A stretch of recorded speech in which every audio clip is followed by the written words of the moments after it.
Salam sejahtera dalam kasih Kristus. Apa kabar Bapak Ibu Saudara sekalian? Mari kita belajar dari kitab Yesaya pasal 59 ayat yang pertama sampai ayat yang ke-20. Sebelum kita membaca bagian Alkitab ini, mari kita mohon tuntunan kuasa Tuhan. Mari kita berdoa. Ya Bapa, Engkau Allah yang Maha Kuasa, kami mengimani dalam menempuh kehidupan. Engkau menghendaki kami semua berjalan sesuai dengan kehendak Tuhan. Saat ini kami mau belajar dari kebenaran firman-Mu. Tuntun kami semua ya Bapa dengan kuasa-Mu, agar kami mengerti firman-Mu. Dan oleh hikmat Tuhan, kami dapat melaksanakan kebenaran firman ini.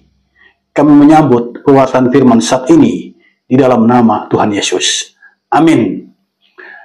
Bapak Ibu Saudara sekalian, mari kita membuka Yesaya pasal 59 ayat 1 sampai ayat yang ke-20. Judul bacaan kita, dosa adalah penghambat keselamatan. Sesungguhnya tangan Tuhan tidak kurang panjang untuk menyelamatkan, dan pendengarannya tidak kurang tajam untuk mendengar. Tetapi yang merupakan pemisah antara kamu dan Allahmu, ialah segala kejahatanmu, dan yang membuat dia menyembunyikan diri terhadap kamu, sehingga ia tidak mendengar, ialah segala dosamu. Sebab tanganmu cemar oleh darah, dan jarimu oleh kejahatan, mulutmu mengucapkan dusta, lidahmu menyebut-nyebut kecurangan. Tidak ada yang mengajukan pengaduan dengan alasan benar, dan tidak ada yang menghakimi dengan alasan teguh. Orang mengandalkan kesia-siaan dan mengucapkan dusta. Orang mengandung bencana dan melahirkan kelaliman. Mereka menetaskan telur ular beludak dan menenun sarang laba-laba. Siapa yang makan dari telurnya itu akan mati, dan apabila sebutir ditekan pecah, keluarlah seekor ular beludak. Sarang yang ditenun itu tidak dapat dipergunakan sebagai pakaian, dan buatan mereka itu tidak dapat dipakai sebagai kain. Perbuatan mereka adalah perbuatan kelaliman, dan yang dikerjakan tangan mereka adalah kekerasan belaka. Mereka segera melakukan kejahatan dan bersegera hendak menumpahkan darah orang yang tidak bersalah. Rancangan mereka adalah rancangan kelaliman, dan kemana saja mereka pergi, mereka meninggalkan kebinasaan dan keruntuhan. Mereka tidak mengenal jalan damai, dan dalam jejak mereka tidak ada keadilan. Mereka mengambil jalan-jalan yang bengkok, dan setiap orang yang berjalan di situ tidaklah mengenal damai. Sebab itu, keadilan tetap jauh daripada kami, dan kebenaran tidak sampai kepada kami. Kami menanti-nantikan terang, tetapi hanya kegelapan belaka, menanti-nantikan cahaya, tetapi kami berjalan dalam kekelaman. Kami meraba-raba dinding seperti orang buta, dan meraba-raba seolah-olah tidak punya mata. Kami tersandung di waktu tengah hari seperti di waktu senja, duduk di tempat gelap seperti orang mati. Kami sekalian meraung seperti beruang, suara kami redup seperti suara burung merpati. Kami menanti-nantikan keadilan, tetapi tidak ada. Menanti-nantikan keselamatan, tetapi tetap jauh dari kami. Sungguh, dosa pemberontakan kami banyak di hadapan-Mu, dan dosa kami bersaksi melawan kami. Sungguh, kami menyadari pemberontakan kami, dan kami mengenal kejahatan kami. Kami telah memberontak dan mungkir terhadap Tuhan, dan berbalik dari mengikuti Allah kami. Kami merancangkan pemerasan dan penyelewengan, mengandung dusta dalam hati, dan melahirkannya dalam kata-kata. Hukum telah terdesak ke belakang, dan keadilan berdiri jauh-jauh, sebab kebenaran tersandung di tempat umum, dan ketulusan ditolak orang. Dengan demikian, kebenaran telah hilang, dan siapa yang menjauhi kejahatan, ia menjadi korban rampasan. Tetapi Tuhan melihatnya dan adalah jahat di matanya bahwa tidak ada hukum. Ia melihat bahwa tidak seorang pun yang tampil, dan ia tertegun karena tidak ada yang membela. Maka tangannya sendiri memberi dia pertolongan, dan keadilannya lah yang membantu dia. Ia mengenakan keadilan sebagai baju zirah, dan ketopong keselamatan ada di kepalanya. Ia mengenakan pakaian pembalasan dan menyelubungkan kecemburuan sebagai jubah. Sesuai dengan perbuatan-perbuatan orang, demikianlah ia memberi pembalasan. Kehangatan murka kepada lawan-lawannya, ganjaran kepada musuh-musuhnya, bahkan kepada pulau-pulau yang jauh ia memberi ganjaran. Maka orang akan takut kepada nama Tuhan di tempat matahari terbenam, dan kepada kemuliaannya di tempat matahari terbit. Sebab ia akan datang seperti arus dari tempat yang sempit, yang didorong oleh napas Tuhan. Dan ia akan datang sebagai penebus untuk Sion, dan untuk orang-orang Yakub yang bertobat dari pemberontakannya. Demikianlah firman Tuhan. Jemaat yang dikasihi Tuhan, khotbah Yesaya pasal 59 ayat 1 sampai ayat yang ke-20 ini diberi tema tangan Tuhan menyelamatkan. Saudara, salah satu keluhan yang pernah saya dengar, saya telah berdoa siang malam, tetapi Tuhan tidak menjawab doa saya. Keluhan ini biasanya datang dari mereka yang mengalami pergumulan hidup yang berat. Siang malam mereka berdoa mengharapkan pertolongan Tuhan, dan ketika yang mereka inginkan tidak terjadi, mereka menyebut Tuhan tidak menjawab doanya. Saudara, benarkah Tuhan tidak menjawab doa kita? Apakah Tuhan tidak mampu menjawab doa kita? Mari kita belajar dari kitab Yesaya pasal 59 ini. Yesaya ini mengajarkan pengajaran yang baik tentang hal ini. Nah, umat Israel, saudara sekalian, baru saja kembali dari tanah pembuangan Babel. Kita tahu bersama, pada tahun 587 sebelum Masehi, bangsa Israel dihancurkan oleh Nebukadnezar dan orang-orangnya diangkut sebagai tawanan ke tanah Babel. Di tanah Babel, mereka berdoa memohon pertolongan Tuhan. Dan doa mereka didengar oleh Tuhan. Tuhan menggerakkan hati seorang raja dari kerajaan Persia yang bernama Kores.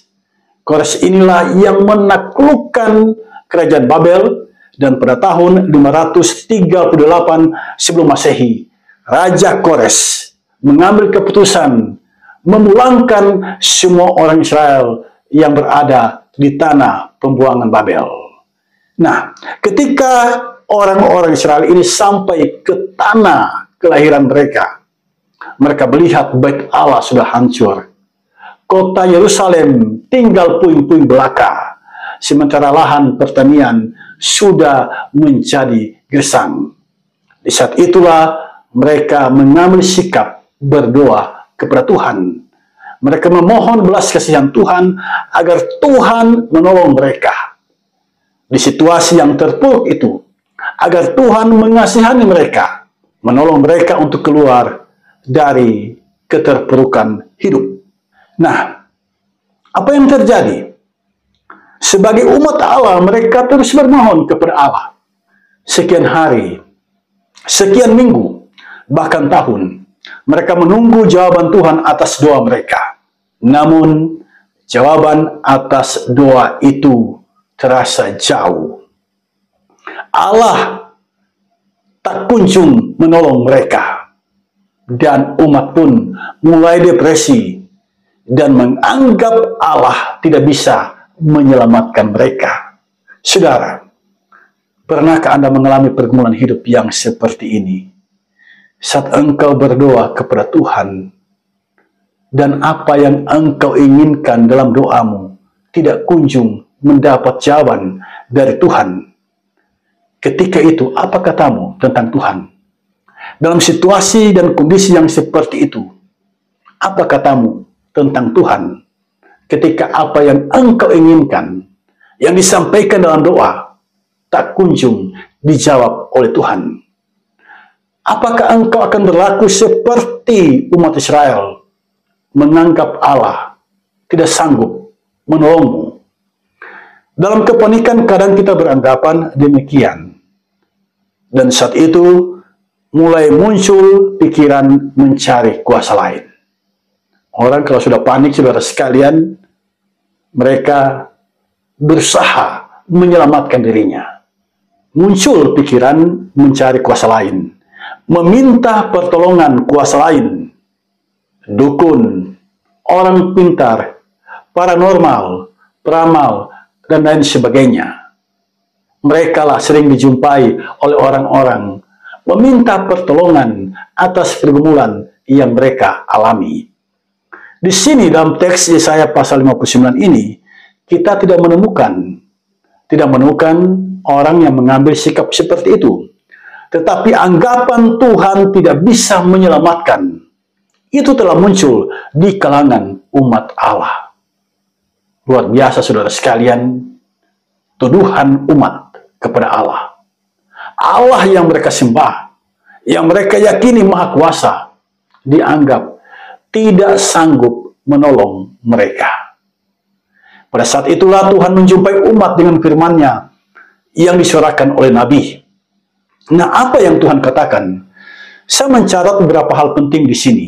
Yang pertama, Tuhan itu penyelamat. Perhatikan ayat 1. Di sini disebutkan tangannya tidak kurang panjang untuk menyelamatkan, dan pendengarannya tidak kurang tajam untuk mendengar. Saudara, apakah saudara punya tangan? Ya, kita punya tangan. Dan kita tahu, tangan kita ini terbatas. Hanya berapa meter? Tidak sampai 2 meter. Tangan ini terbatas adanya. Apakah Anda punya telinga? Ya, kita punya telinga. Tetapi telinga ini juga punya keterbatasan dalam hal mendengar. Jika sudah sangat jauh, telinga kita tidak mampu lagi mendengar. Jangkauan pendengaran kita terbatas adanya. Tetapi tidak demikian dengan pendengaran Tuhan. Pendengaran Tuhan tidak kurang tajam untuk mendengar suara yang disampaikan oleh umatnya dalam doa. Jangkauannya tidak terbatas. Dia mendengar setiap yang kita katakan, baik lewat mulut maupun di dalam hati. Dia benar-benar penyelamat kita. Itulah sesungguhnya yang dikatakan oleh Nabi Yesaya dalam ayat 1 bacaan kita saat ini. Yang kedua, perhatikan ayat 2 sampai ayat yang ke-8.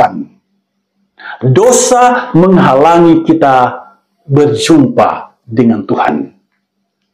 Karena dosa, kita terpisah dari Tuhan. Karena dosa, Tuhan tidak akan mendengar doa kita. Ini adalah sesuatu yang sangat menarik untuk menjadi perhatian kita. Ternyata tidak semua doa didengar oleh Tuhan. Salah satu penghalang doa kita tidak didengar oleh Tuhan adalah dosa kita.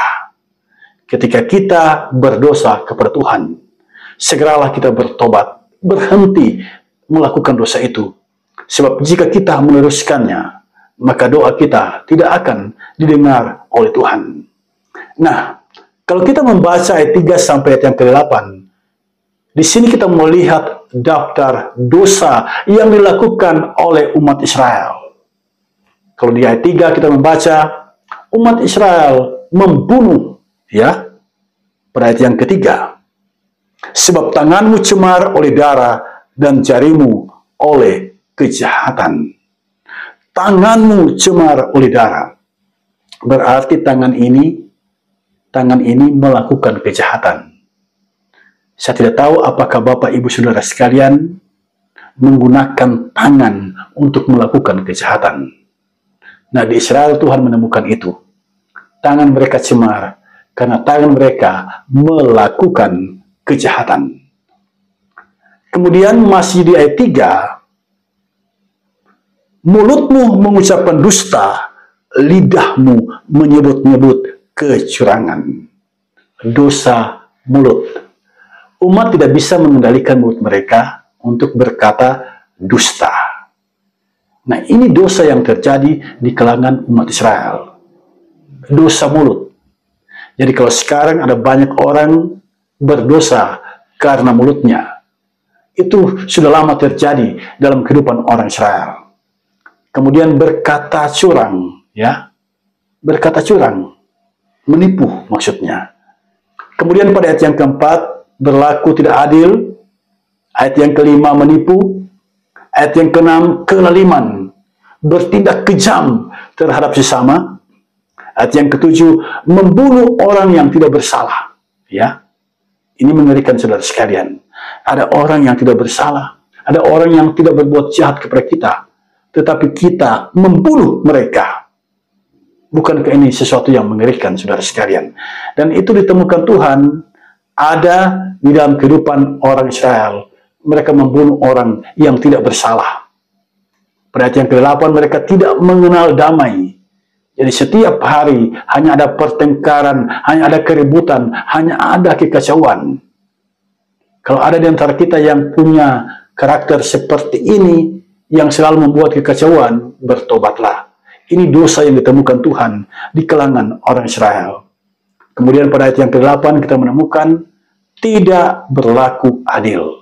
Ya, jadi ayat 3 sampai yang ke-8 menyebut daftar dosa umat Israel. Dan dosa inilah yang membuat umat Israel terpisah dari Tuhan. Dosa inilah yang menghalangi doa mereka didengar oleh Tuhan. Yang ketiga, akibat kejahatan Israel, mereka tidak mendapatkan keadilan dan berjalan dalam kegelapan. Mereka tersandung, mereka menderita, keadilan tidak ada, keselamatan jauh. Itu bisa kita baca dalam ayat yang ke-9 sampai ayat yang ke-11. Tersandung, jatuh, itu akibat dosa. Dalam menjalani kehidupan kita sering melihat orang yang jaya, yang punya uang banyak, tetapi kemudian jatuh, dia kehilangan segalanya.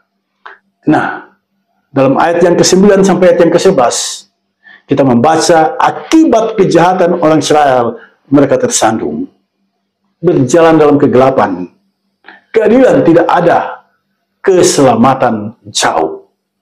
Jadi ini akibat dosa ini mengerikan saudara sekalian, sangat mengerikan. Yang keempat, ayat yang ke-12 sampai ayat yang ke-20, ketika umat mengaku dosa di hadapan Tuhan, bahwa jahat di mata Tuhan jika hidup tanpa hukum. Umat mengakui semua dosa mereka. Dan Tuhan pun, kalau kita baca ayat 16 sampai ayat yang ke-20, berkenan menolong mereka. Keadilannya membantu umat Allah. Lawan musuh diganjarnya. Tuhan menjadi pembela umatnya. Dia datang sebagai penebus bagi Sion dan untuk mereka yang bertobat. Berita sukacita saudara sekalian. Di saat kita mengambil sikap bertobat, Tuhan menjadi penebus kita. Tuhan menjadi pembela kita. Tuhan menjadi penolong kita. Nah, dari ulasan kebenaran firman Tuhan ini, apa maknanya bagi kita? Saya mencatat beberapa hal di sini. Yang pertama, jika Tuhan itu penyelamat kita, maka kita jangan lagi mencari penyelamat lain. Kalau engkau mengimani Tuhan adalah penyelamatmu, jangan cari penyelamat lain. Kalau engkau punya pergumulan, cari hadirat Allah. Cari kuasa Tuhan. Jangan cari kuasa lain. Jangan cari kuasa dukun. Jangan cari kuasa paranormal. Jangan cari kuasa peramal. Jangan cari kuasa orang pintar. Jangan cari kuasa setan. Jangan cari kuasa orang berpengaruh untuk menyelesaikan pergumulanmu. Percayakanlah hidupmu kepada Sang Penyelamatmu, yakni Tuhan. Sebab Dia bukan hanya menolong, tetapi Dia menjadi penebusmu dari dosa. Nubuat Yesaya ini digenapi oleh Yesus Kristus, Tuhan kita. Dia rela mati. Dia rela menjalani kesengsaraan demi untuk menyelamatkan kita. Kematiannya adalah menggantikan kita. Inilah kasih sayang Tuhan yang luar biasa bagi kita, karena Dialah penyelamat kita. Dialah penebus kita dari segala dosa-dosa kita. Yang kedua, makna yang kedua, menjauhlah dari segala perbuatan dosa. Apakah ini mudah? Tidak, saudara sekalian, ini bukan hal yang mudah. Yesus sendiri dalam kitab Injil Yohanes pasal 15 ayat yang kelima, Dia mengucapkan kalimat ini, di luar aku kamu tidak dapat berbuat apa-apa. Jadi jika kita dapat mengalahkan dosa, itu dapat terjadi hanya di dalam Yesus Kristus. Kita tidak bisa mengalahkan kuasa dosa jika kita mengandalkan kepintaran kita, jika kita mengandalkan kehebatan kita, jika kita mengandalkan kekuatan kita. Kita dapat mengalahkan dosa jika kita mendekat kepada Tuhan Yesus, bersekutu di dalam Tuhan, dan hanya mengandalkan kuasa Tuhan Yesus. Yang ketiga, hidup dalam dosa membuat kita menderita, kehilangan kebahagiaan dan sukacita di dalam Tuhan. Ya, kalau kita berbuat dosa, kebahagiaan itu jauh, sukacita itu jauh, dan kita akan mengalami penderitaan. Ini menjadi peringatan bagi siapapun. Siapapun kita tidak dapat memastikan apakah kita bebas dari perbuatan dosa. Namun kesadaran tentang akibat dosa hendaknya selalu terpelihara dalam diri kita, jika kita ingin menikmati kebahagiaan dalam hidup kita. Yang keempat, Tuhan menolong orang yang mengaku dosa dan bertobat. Relasi yang rusak dengan Tuhan dan masa depan yang suram dapat kita perbaiki dengan mengaku dosa kita dan bertobat. Karena itu, saudara, saat engkau melihat sesamamu jatuh, jangan hakimi mereka, sebab hal itu hanya memperburuk keadaannya. Yang harus kita lakukan adalah menemani dia, memotivasi dia, dan tiba pada pertobatan. Kita sekarang berada di minggu sengsara. Ini adalah masa bagi kita untuk membenahi kehidupan kita. Ini adalah masa bagi kita menghayati kesengsaraan Yesus Kristus demi keselamatan kita. Puncaknya Dia menyerahkan nyawanya, mati menggantikan kita. Ini adalah kasih karunia Allah yang luar biasa. Yang percaya Yesus beroleh jaminan engkau tidak binasa, engkau beroleh hidup yang kekal. Yohanes pasal 3 ayat yang ke-16. Mari kita maknai kesengsaraan Yesus ini dengan menghargai kesempatan yang Tuhan berikan kepada kita. Mari kita gunakan kesempatan ini, bersekutu selalu di dalam Tuhan. Hanya di dalam Tuhan Yesuslah kita dapat mengalahkan kuasa dosa. Kita pasti gagal jika kita mengandalkan kekuatan kita. Berserahlah kepada Yesus. Dia mengasihimu. Dialah penyelamatmu. Dialah penolongmu. Dialah penebusmu. Amin.